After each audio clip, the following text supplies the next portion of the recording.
சென்னையில் ஒரு பழைய வீடு. அந்த வீட்டின் ஒரு மூலைவாசல் அறையில் வயதான பாட்டி ஒருவர் வாழ்ந்தாள். அவள் கணவர் காலமான பின் தனியாக இருந்தாள்.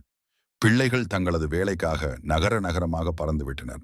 ஆனால் பாட்டி, இந்த வீடுதான் என் ஜீவன் என்று சொல்லிக்கொண்டு அங்கேயே அமைதியாக வாழ்ந்தாள். பாட்டிக்கு ஒரே விருப்பம், அமைதியான தூக்கம். ஆனால் சில நாட்களாக அவளது தூக்கம் கலைந்து வருகிறது. காரணம், வீட்டு பழைய பரணியில் ஒளிந்திருக்கும் ஒரு சிறிய எலி. அது இரவெல்லாம் ஓடிக்கொண்டே இருப்பது. பூஜை அறை முதல் சமையல் அறை வரை எல்லாம் அதன் இராணுவ பயிற்சிக்கு தளம் போல இருந்தது. ஒரு இரவு பாட்டி படுத்திருந்த போது அந்த எலி பீரங்கி போல ஓடிக்கொண்டு பாட்டியின் மேசையை மேல் மேல் என்று கடந்து ஓடியது. ஐயோ, என்ன பிழை செய்தேன் என்று பாட்டி எழுந்து அமர்ந்தாள். நிம்மதியான தூக்கத்தை இழந்த பாட்டி அன்றிரவு முழுக்க கண் முடியாமல் குமுறிக் கொண்டாள். அடுத்த நாள் காலை பாட்டி தனது பழக்கப்படி பாட்டில் ஒரு காப்பி குடித்துவிட்டு எலி பிரச்சனையை தீர்க்க முடிவு செய்தாள். அருகிலுள்ள கடைக்கு சென்று, எலி பிடிக்க ஏதாவது இருக்கு என்று கேட்டாள். கடை மூதாட்டி புன்னகையுடன், இந்த இடுக்கி வைங்க பாட்டி, நல்ல வளம் வரும் என்று சொல்லி ஒரு பழைய வகை எலி பிடிக்கும் வலையை தந்தார். பாட்டி வீடு வந்து அந்த இடுக்கியை எடுத்துக்கொண்டு பரணியில் வைத்தாள். ஆனால் வெறும் வலை போதுமா? எலியை ஈர்க்க ஒரு விருந்தும் தேவை. அதனால் அவள் அடுத்த நகர்வாக ஒரு பக்கவாட்டில் இருந்த தேங்காயை உடைத்தாள். தேங்காயின் இனிப்பு வாசனை பரணியை நன்கு நிரப்பியது. வலையின் நடுவில் வைத்து பாட்டி அமைதியாக கடவுளை வேண்டிக் கொண்டாள். ஓம் அம்மன், இந்த எலியை பிடிக்க நீயே உதவி செய்யணும். இரவாகியது. பாட்டி படுக்கச் சென்றாள். அந்த எலி வழக்கம் போல வாசலில் இருந்து ஊர்ந்து கொண்டு பரணிக்குச் சென்றது. ஆனால் இன்று அந்த வாசலில் இனிப்பு வாசனை பியாவது.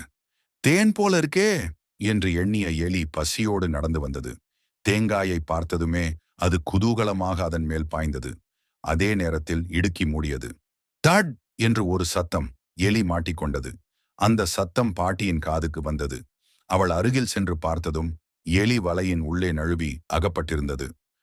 பாட்டி தன் உள்ளத்தில் சற்று நெகிழ்ந்தாள். எலிதானே, கொல்லலாமா? நமக்கு பிரச்சனை கொடுத்தாலும் அது ஒரு உயிர்தானே என்ற தயக்கத்தோடு, இது இரவில் தூங்கட்டும், நாளைக்கு வெளியே விட்டுடலாம் என்று முடிவெடுத்தாள். அவளும் படுத்துக்கொண்டு தூங்கினாள். ஆனால் அந்த எலி, அது வலையின் உள்ளே நடுங்கிக் கொண்டிருந்தது. இனி என் வாழ்நாள் முடியப் போகுது, நான் தான் என் பேராசையால் இப்படி சிக்கிக்கிட்டேன் என்று பயத்தில் உறைந்தது. சாப்பிட ஆசை இருந்தும் உயிர் பயம் அதை தேங்காயை நோக்கி போக விடவில்லை.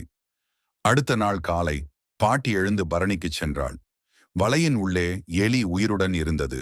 ஆனால் ஆச்சரியமாக தேங்காயை ஒரு பக்கமாக்க கூடாமல் இருந்தது. அவள் கண்களில் ஒரு உண்மை பிரதிபலித்தது. உயிர் அச்சம் வந்தவுடன் ஆசைகள் கூட அடங்கிவிடுகின்றன. பின்னர் பாட்டி அந்த எலியை மென்மையாய் எடுத்துச் சென்று தூர ஒரு பூங்காவில் விட்டுவிட்டாள். எலியே, இனிமேல் பேராசை வேண்டாம், உயிர் முக்கியம் என்று சொல்லிக்கொண்டு வீடு திரும்பினாள். அந்த நாள் மாலை பாட்டி பூஜைக்கு அமர்ந்த போது அந்த தேங்காயை பார்த்தாள். அது சிறிதும் தின்று வைக்கப்படவில்லை. பாட்டு போல அவர் நினைத்தாள், இந்த தேங்காய் போலதான் நம்முடைய பணமும். வாழும்போது அது பயன்பட வேண்டுமே, இறந்து போன பிறகு அது அழியாமலே இருக்கும். ஆனாலும் நமக்கென்ன பயன்? அந்த நேரத்தில் பாட்டி தீர்மானித்தாள், இனி வாழும் வரை சிறு சிறு உதவிகளாக நல்லதை செய்ய வேண்டும். இல்லாவிட்டால் கடைசி வரை சேமித்த பணம் ஒரு தேங்காயாகவே மாறிவிடும்.